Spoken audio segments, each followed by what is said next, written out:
Hey Kings and Dragons, Dragon King 551, and we're back with another fan fiction. I did say if I had any more stuff to talk about fan fiction, I would do it. So this is really like a part three. This is going to be a shorter version. Now, here's the thing. As I've said before in part one, I said that the reason people write fan fiction is one, they put their own spin on it. Two, they don't like the way that maybe the show went and stuff, and they feel like they could have added other characters to make the show more compelling. Three, they didn't like the way the characters ended and didn't like the way that certain characters ended up with who, or they didn't like the way that this character died and stuff. They feel like they got the short end of the stick with them dying, so they ultimately just said, hey, let me write it and justify it and give the story a happy ending or give it a trope where there isn't a happy ending and stuff. Now, while I can attest to that, there's always sometimes in series where I'm like, oh, thank God the fans are not writing it. Because sometimes I will agree that the fans and the community, it's like a video game, right? When you ask yourself the big top video games like Assassin's Creed or the sports games or Call of Duty, it's like they don't listen to the community or the consumer and stuff. And while sometimes Marvel and stuff, they listen to us and they listen to the fans and stuff and try to choose quality over quantity eventually. And that's what they did for this next upcoming blockbuster movies with Doomsday and everything. Then everyone's just like, sounds great. But the problem here is that when you look at certain films and you look at certain aspects, sometimes I think that I'm just grateful that sometimes the fans are not writing the series and stuff. Because for me, I think that certain series were good the way they were. I don't really mind certain relationships. It's just like I like these relationships in the series and stuff, and that's why 90% of the time I don't read certain series or relationships because I don't like those aspects. Now, I don't have a problem with them putting their own spin on certain shows like Downton Abbey and stuff, but certain shows like Cobra Kai or Harry Potter or something along the lines of that, where I watch that, or Star Wars, I don't mind if you change like Anakin's love interest from Padme to someone else and stuff, but there are certain love interests where I like them for the way they are in the story. I like Miguel and Sam. I like Tori and Robbie. I don't want that to change whatsoever and stuff. Then there's always the theory that has nothing to do with Cobra Kai fully, but the theory asks is like, well, what would have happened if Miguel and Sam never broke up? And there are some stories like that. You can look one up on Archive of Our Own. It's called Alpha Move and stuff, where Miguel actually does ring the doorbell instead of running away on his bike at that dinner with like Sam and Robbie and all of them and stuff. So there is one like that hypothetically shows them not breaking up in season one and stuff, and seeing that. But then you ask yourself, well, then how would season 2 and 3 and 4 play out and stuff without them breaking up? I'm also going to say this before I continue into the main fan fiction stuff.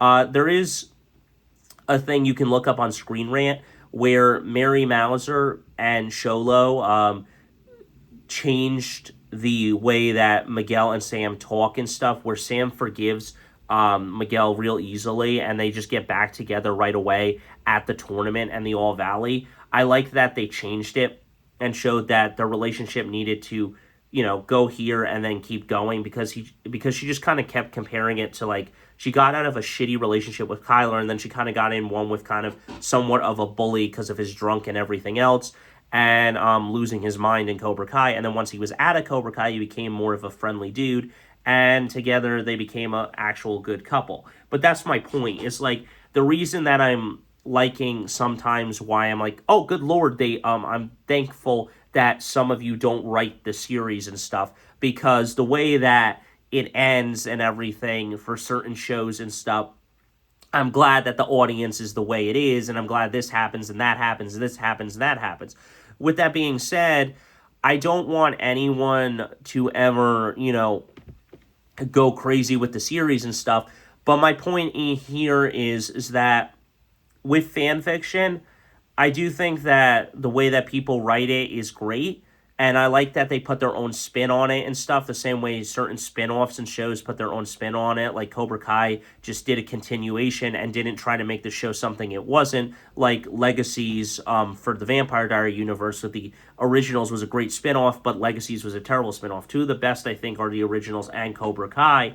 But taking a show like Fuller House, it kind of was just the same concept that they already had. It was a copy and paste job, just reverse the gender roles and have three women raising three men instead of having that, and just having the main like eldest sibling spouse die and stuff. So ultimately, I didn't like certain stories and everything, and I like how people put their own spin on it. I like people who put their own fan fiction stuff on it. But then I also like how people can address and have their opinions and say, yeah, I'm glad that some of the writers and some of the fans are not writing the series, because I think that the series is perfect the way it is and stuff.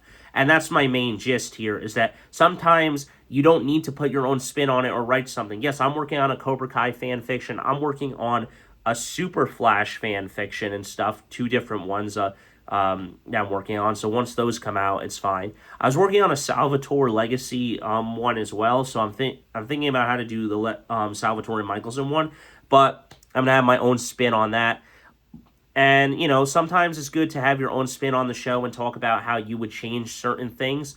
But I don't know. At the end of the day, you got to take it for what it is. And once Cobra Kai's final part comes out, we can see how it ends, and then we can discuss it in a bigger video in my review about it, talking about if I was happy with the ending or I wasn't happy with the ending, and how I would change it and stuff. But as I said before in previous parts, the reason that I wouldn't change certain couples and stuff is because I like those couples. If I'm writing a fan fiction, of course Bruckus would happen in a fan fiction. If I'm writing something along the lines of that, where certain couples didn't end up together and I want them to end up together, of course I'm going to change it for that aspect. But the couples that I've already seen that are together in the series, I'm just like, I like them together, so I'm not going to change it. I like Robbie and Tori. I guess you could call that Rory or something like that. And I like Sam and Miguel and stuff. Samel or whatever you want to call it. And I like those relationships. And that's why it's just like, I like Hinny and Harry Potter, Harry and Ginny. I don't really want to change it for a Harry Potter fanfic. If I'm writing Harry Potter a different way, maybe, and stuff. But that's all I got for you guys. So until next time, don't forget to stay radical. See you in the next one. Hit that like button, smash that subscribe button. And as I said before, it's okay to put your own spin on stuff. But then it's also okay to have an opinion about saying, oh, then gosh, some of the fans are not writing this story because I think it was perfect the way it was.